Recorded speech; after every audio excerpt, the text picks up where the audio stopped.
जय भीम मित्रों। भारत की मिट्टी में जब भी बदलाव की आहट होती है, उसकी गूंज सिर्फ कागजों में नहीं बल्कि लोगों के दिलों में सुनाई देती है। इतिहास गवाह है कि जब भी किसी ने बराबरी और इंसाफ की बात की है, सत्ता और व्यवस्था ने पहले उसे अनदेखा किया, फिर दबाने की कोशिश की, लेकिन अंततः वो विचार, वो प्रतिरोध इतिहास बन गया। और आज ग्वालियर की सरजमी पर एक ऐसी ही ऐतिहासिक दस्तक सुनाई दी है। एक ऐसा क्षण जो केवल एक मूर्ति की स्थापना नहीं बल्कि सैकड़ों वर्षों के सामाजिक अन्याय के विरुद्ध उठी हुई एक बुलंद आवाज है। तो दोस्तों, इस वीडियो को शुरू करने से पहले आपसे एक छोटी सी अपील है। अगर आप सामाजिक न्याय, समानता और बाबा साहेब की विचारधारा के सच्चे समर्थक हैं, तो इस वीडियो को लाइक करें, ज्यादा से ज्यादा शेयर करें और हमारे YouTube चैनल को सब्सक्राइब करें। यह आवाज जितनी दूर पहुंचेगी, उतना ही मजबूत होगा हमारा लोकतंत्र। अब आइए बात करते हैं उस घटना की जिसने पूरे देश के संवेदनशील तबके को झकझोर दिया है। साथियों, ग्वालियर हाईकोर्ट परिसर में डॉक्टर भीमराव अंबेडकर की प्रतिमा की स्थापना का फैसला एक मामूली प्रशासनिक निर्णय नहीं है, यह एक क्रांतिकारी कदम है। वर्षों से जिस न्यायपालिका के दरवाजे पर धर्म के नाम पर मनु की मूर्ति खड़ी रही, वहीं अब भारत के संविधान निर्माता, सामाजिक न्याय के प्रणेता और करोड़ों दलितों, पिछड़ों और वंचितों के मसीहा बाबा साहेब अंबेडकर की प्रतिमा लगाई जा रही है।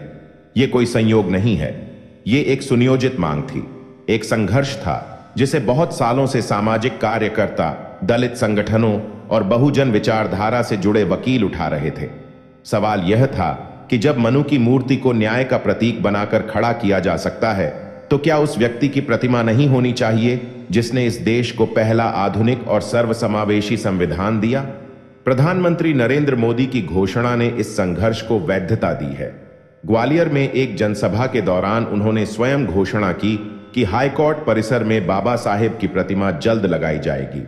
यह एक ऐसा राजनीतिक संदेश था जिसने भाजपा की दशकों पुरानी ब्राह्मणवादी आलोचना पर एक पर्दा डाल दिया। लेकिन सवाल अब भी जिंदा है, क्या यह घोषणा वाकई ईमानदार सामाजिक बदलाव की पहल है या फिर यह आगामी चुनावों की रणनीति का हिस्सा है? क्योंकि अगर यह केवल वोट बैंक साधने की राजनीति है, तो फिर इस देश के सामाजिक न्याय की लड़ाई को फिर एक बार प्रतीकों तक ही सीमित किया जा रहा है। लेकिन अगर यह एक सच्ची पहल है, तो इसके परिणाम दूरगामी होंगे, संविधान के मूल्यों को जमीन पर उतारने की दिशा में एक क्रांतिकारी कदम।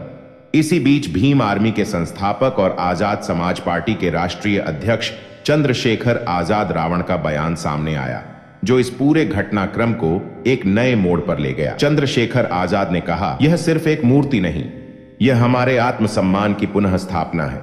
यह हर उस दलित, हर उस वंचित की जीत है जिसने बाबा साहेब के नाम पर अपमान झेला लेकिन हार नहीं मानी। उन्होंने साफ कहा कि अगर किसी भी प्रकार की रुकावट इस स्थापना में लाई गई, तो वे स्वयं ग्वालियर में आकर सत्याग्रह करेंगे। उनका यह ऐलान कोई सामान्य चेतावनी नहीं थी, बल्कि उस इतिहास की पुनरावृत्ति थी जिसमें उन्होंने सहारनपुर से लेकर दिल्ली तक देश भर में सामाजिक अन्याय के विरुद्ध मोर्चा खोला है। रावण ने एक और बड़ा बयान दिया, अब समय आ गया है कि मनु की मूर्तियां हटें और अंबेडकर की मूर्तियां न्याय के मंदिरों में स्थापित हों, क्योंकि न्याय वर्ण पर नहीं, संविधान पर आधारित होना चाहिए। और इन बयानों के बीच जो सबसे ताजा और अहम अपडेट सामने आया है, वो यह है कि CGI DY चंद्रचूड़ और सुप्रीम कोर्ट के न्यायाधीश BR गवई के बीच इस मुद्दे पर गंभीर बातचीत हो चुकी है। सूत्रों के अनुसार ग्वालियर हाईकोर्ट प्रशासन मूर्ति स्थापना की तैयारी में जुट चुका है। एक भव्य मंच बनाया जा रहा है जिस पर अंबेडकर जी की प्रतिमा स्थापित की जाएगी और यह समारोह अगले कुछ ही हफ्तों में हो सकता है। यह समारोह केवल उद्घाटन नहीं होगा, यह एक ऐतिहासिक दस्तावेज बनेगा सामाजिक न्याय की जीत का। आज पूरे देश में बहुजन समाज के लोग, छात्र संगठन, वकील, सामाजिक कार्यकर्ता सभी इस फैसले का स्वागत कर रहे हैं। वे इसे संविधान की आत्मा की जीत मानते हैं, क्योंकि यह सिर्फ एक पत्थर की मूर्ति नहीं है, यह एक विचार की पुनर्स्थापना है।